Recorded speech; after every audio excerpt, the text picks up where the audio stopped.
Richard Bruce Cheney, born January 30, 1941, is an American politician and businessman who served as the 46th Vice President of the United States from 2001 to 2009. He has been cited as the most powerful vice president in American history. He was also one of the most unpopular politicians in the history of the U.S., holding an approval rating of just 13% at the time of leaving office. Cheney was born in Lincoln, Nebraska, and grew up in Casper, Wyoming. He attended Yale and then the University of Wyoming, at the latter of which he earned a BA and an MA in political science. He began his political career as an intern for Congressman William A. Steiger, eventually working his way into the White House during the Nixon and Ford administrations, where he later served as the White House Chief of Staff, from 1975 to 1977. In 1978, Cheney was elected to the U.S. House of Representatives representing Wyoming's at-large congressional district from 1979 to 1989.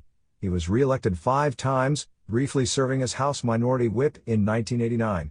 Cheney was selected to be the Secretary of Defense during the presidency of George H.W. Bush, holding the position for the majority of Bush's term from 1989 to 1993.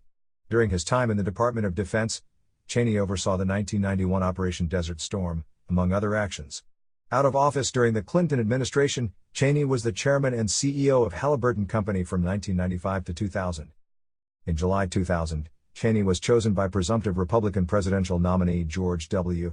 Bush as his running mate in the 2000 presidential election. They defeated their Democratic opponents, incumbent Vice President Al Gore and Senator Joe Lieberman.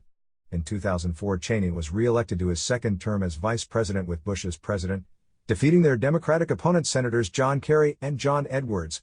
During Cheney's tenure as vice president, he played a leading behind-the-scenes role in the George W. Bush administration's response to the September 11 attacks and coordination of the global war on terrorism. He was an early proponent of invading Iraq and defender of the administration's anti-terrorism record. He became at odds with President Bush's position against same-sex marriage in 2004. Cheney was often criticized for the Bush administration's policies regarding the campaign against terrorism, wiretapping by the National Security Agency (NSA), and torture.